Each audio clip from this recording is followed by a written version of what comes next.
All right, we're gonna do a cold start on this A. I just brought it home. We just went through the car wash with it, so I don't know how much water got in the distributor. We'll see if it actually starts or not here.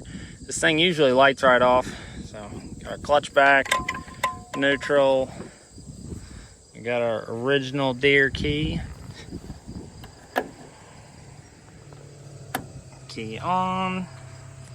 So this one likes it about there. No dice. Hang on. Let's do a little battery cable readjustment. There we go.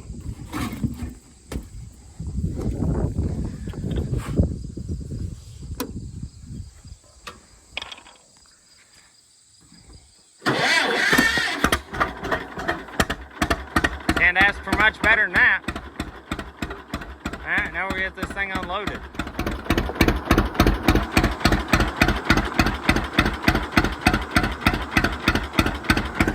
It's a really pretty good running old tractor. Just jump right along.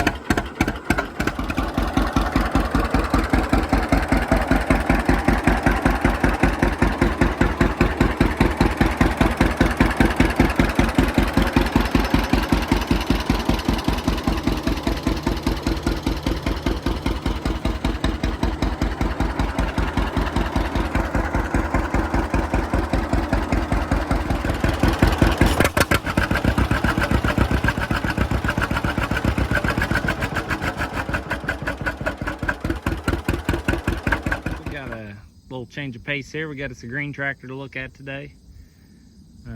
Just picked this up, and she's rode hard and put away wet, but she seems like a pretty good old tractor still. You can see we've had some boo-boos here. We got straight line collision a couple of places here. That's a big whoop-de-doo there. You know, nose cone's cracked like a lot of them. This side's a little better. We get a little damage still, not too bad. Of course, you get the customary dents in the bottom. This thing is super cool because it's pretty much, I mean, not all original because we'll get to that, but we still got the generator and distributor tractor. And it's pretty much really well kept. Previous owner put new rims on it a few years back. It's got pretty nice old tires still. I mean, these are decent tread. Got a lot of accidents, it looks like, on them, but they're not rotten. They're Firestones, Field and Road, 14.9s. This thing's got a 801 or 800 or whatever it is, John Deere 3-point off like a John Deere 60. It's a pretty cool setup, really early style 3-point. Where you get this double top link looking thing, and that top link is all linkage together with the arms to adjust the draft of the top link. We still got our PTO shield here, the flip up one. It's still even got the spring in it still. We got our block offs. I actually have the Pioneer quick couplers, and they've got the little shields on them still.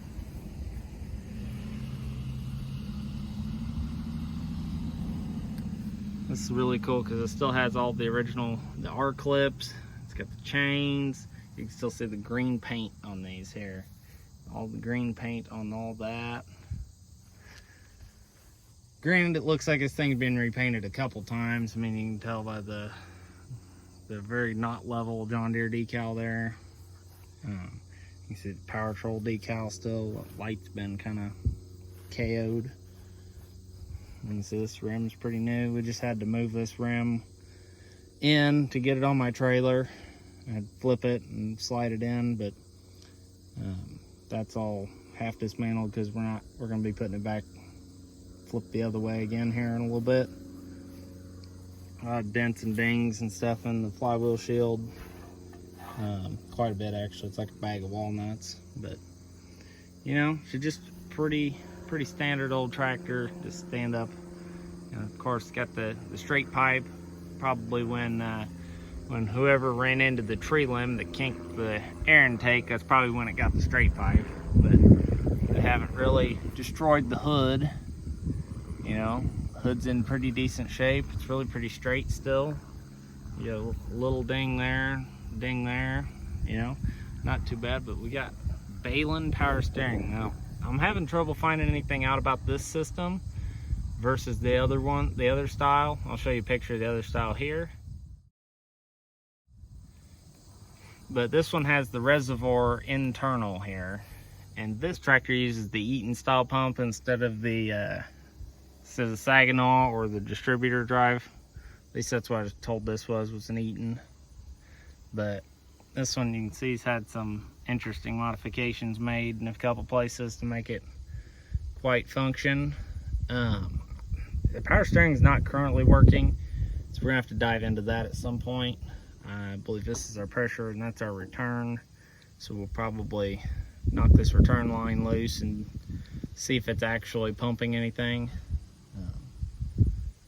Go from there. But you know, it's just a pretty cool tractor. So it's got a toolbox up here full of stuff, and there's my other hub bolts. But these tractors originally had two 6-volt batteries for 12 volts. And there's our little crossover cable for the 2 6s. We got some pins, you know, all kinds of stuff off, drag off a disc, not disc, drill. You know, just there's a lot of paint in places still. It's pretty cool. It's got the old 2-rib tires on the front that are absolutely bald and cut all to, and just it's roll-o-matic. You know, it's a pretty cool tractor. Got a lot of options. So yeah, this is the other side of that Balun power steering motor. What we're probably going to do is take these lines loose and stick them in a bucket and see if it's actually pumping. And then if it's actually, the pump's actually working, then we'll go from there. I'm not entirely convinced that it isn't airlocked. It had no fluid in it. These things are major leakers. Every Balun unit I've been around leaks like crazy. The whole hood was black when I got this thing, just black all down here, black all over everything, like, and which protected the paint, but you know, not quite what you want. There's our serial number, 635487. I'll put the year on the screen here. I think when I checked it before, this is like a late 49 because it's a square axle. I could be wrong. But if you guys know what this thing here is, I would love to know. This is something that I'm not familiar with. We've got a pulley here. It looks like a cable came up to this thing here, which is operated off the clutch lever. And then it looks like that cable would have come down from up there, probably through this. I bet this swings over in here. I'm thinking probably something to do with the trip plow or maybe a mower or something. I don't know. It's outside of my wheelhouse as far as these go. As you guys know, I'm mostly red tractors, but I have a closet affection for green ones. My grandpa grew up on green tractors, and that's all I ever talked about as a kid. It was green, but here we are. It's amazing how things change. So we're gonna play with the old bird. It doesn't seem to have a whole ton of power, but I don't know where the timing's set. I don't really know anything about this tractor. Older gentleman owned it from like the early 90s on. He's the one that put the rims on it. Apparently he used it as kind of his daily go-to tractor, and he used it a lot of plowing, cultivating. They had a mounted set of cultivators for it, which you can see it's got the mounts on it still in multiple places. I think that's probably what KO'd the grill, was probably a mounting accident. But sometime in the 2000s, mid 2000s, like 2005-ish, it got parked, sat for a while, and then I got it.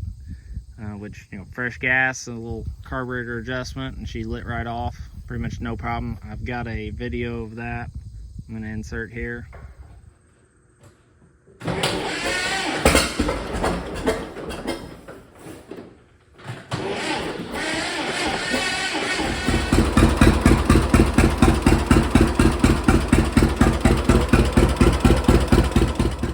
Unfortunately, I didn't get to film the whole thing. We were off-site, and sometimes it's a little hard to film off-site. But that was advertised as being, advertised as having a cracked head, and it gets real damp right in here, and stinks like burning antifreeze. But I don't think the head is cracked. Well, the head is cracked, and I'll show you that. But I don't think the head is cracked like they think it is. I think it's just leaking from one of the, either from the upper water pipe or from this gasket. Probably this gasket is where it's leaking from. But you can see, I don't know if you can see it right there. The head is cracked right there, but that's just a bolt hole for the exhaust manifold. And it's been brazed back on, which the exhaust is not leaking, believe it or not. Which I think that's the first Deere I've been around that doesn't have an exhaust leak. But you can see there's our straight pipe. But you can see all the grease and trash that's up in there. But there's a crack in the generator mount right there. That's strange.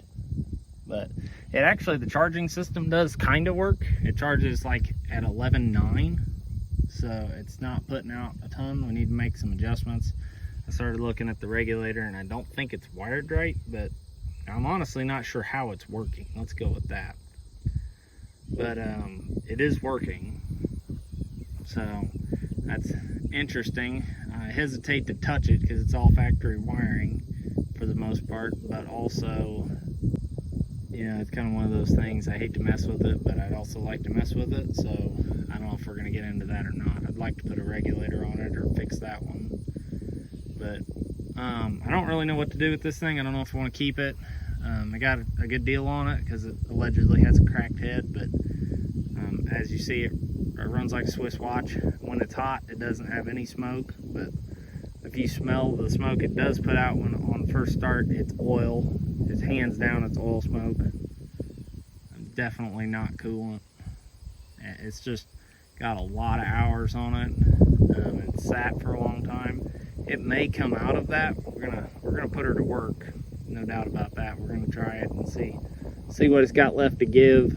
But we're also gonna change the oil. We may have a couple gallons of fuel in the oil. I don't know. I haven't really messed with that yet. I've had a lot of them, they like to smoke when they got fuel in the oil. Oil seeps past the rings real fast, and then it burns it, and it makes it burn it like 2-cycle oil. So we're gonna change the oil in it. I'm gonna put a fresh set of decals on it. We'll put a little linseed oil on it, get her all shined up, and decide from there what we want to do. Got a couple things we want to mess with on it. Like I said, we're going to play with the timing. I'm going to make a new set of plug wires, because when you're cranking the motor over, you can hear it arcing against something. I'm not sure if it's coming out of the cap here, where it obviously doesn't have a boot on the plug wire, or if one of these plug wires got a crack in it. I mean, they're pretty old. That one actually looks like it might have a crack there, but they're still routed through the tube. So I put a new set of plugs in it when I got it. We're going to set the valve lash. It sounds like a bag of hammers in the valve lash department. I mean, you can just hear it chuck, chuck, chuck, chuck, chuck, chuck. It sounds like a solid lifter race car. So play with that, try to get the lights working, just do some simple stuff. Not try to go too crazy, because I know the more I take apart, the less it's going to look original, because nothing ever goes back the way you took it apart. I'd like to stick 2 6s back in it. Just would fit the battery box better, and kind of go from there. Maybe grease up some bearings and see if it'll pull a 3-bottom plow. I got a 314 John Deere plow that would look really good behind this thing, and play around with it. Like I said, I want to try to get the power steering working. The 3-point works great, so we may mess around with that. I got a I think it's a number 9 sickle bar mower, John Deere sickle bar mower I want to get going. It'd be great to stick behind this. So got some interesting footage coming up on that kind of stuff, and go from there. Another reason why I don't think it's got a cracked head is it's got antifreeze in it right there to the full line, and this thing, I have not added any coolant to it. That's the way it was. It sat in this dude's barn for years and years and years, and it didn't leak any coolant into the block because it's obviously full, you know, so it can't be internally cracked. There's no way. So I don't believe the whole cracked head thing. I think it's that upper water pipe gasket leaking, or maybe that externally cracked. But it's got good compression. It carries 90 pounds on both cylinders, which is acceptable levels from what I understand. It's a little lower than my buddy's A, but his has got a fresh valve job and the head's been decked. So, you know, take that with a grain of salt. Plus our valve lash is way out, so if we, you know, put our valve lash where it's supposed to be, it might pick up a few more pounds. But once it lights right off, you know, blip the choke and she lights right off, and it runs like a Swiss watch. So I hate to fault it too much, you know. The tank is pretty filthy on it though, on the inside. I've had the sediment bowl off and flushed the tank out, and you can see we're already in probably less than an hour's run time. It's already filled that back up that far, and I've already dumped it once. It got up almost half full of rust. But don't look at the color of the fuel, because it's got a bunch of Marvel mystery oil in the tank, trying to, you know, kind of loosen stuff up. And that may be part of the smoke we're experiencing too, is just the amount of Marvel mystery oil I put in there with, you know, about 5 gallons of fresh gas, a whole bottle of Marvel mystery oil, and whatever nasty gas was in there, and 40 pounds of rust. But we're probably gonna drain the tank again, because I hauled it about 2 hours home from my buddy's house, and about 30 minutes north of his house was where we picked it up. So it had some road time, hit some pretty decent bumps. Hopefully shook some of that rust loose. We'll flush the tank again and hopefully get all that loose small stuff, because I keep having a floater shut off the fuel flow. I got a little hose. I just blow back through the fuel line and blow that floater back out of the sediment bowl. That usually does it. But yeah, there we go. We'll get a Scotch-Brite and kind of Scotch-Brite it down, and linseed oil. It should look pretty good. I don't know, we might try to change that stack. The exhaust pipe's not doing it for me either. I mean, it's kind of, I don't know if you can see how badly cut it is. It's not even remotely close to a square cut. So I don't know, we may take the hood off and try to do some better work there, but I hate to go too crazy on it because it'll lose its farm fresh look. The seat doesn't fit. We're probably going to order, or the seat cushion doesn't fit. We're probably going to order a new seat cushion and some other stuff. So it should be some fun here, trying to figure out power steering problems and some other problems. I may try to do some body work on the nose cone too. Some of that I know I could fix. It would look a lot better. But anyway, well, there she is. Tell me what you think. If you know what those pulleys are for, let me know, and we'll go from there. So have a great day.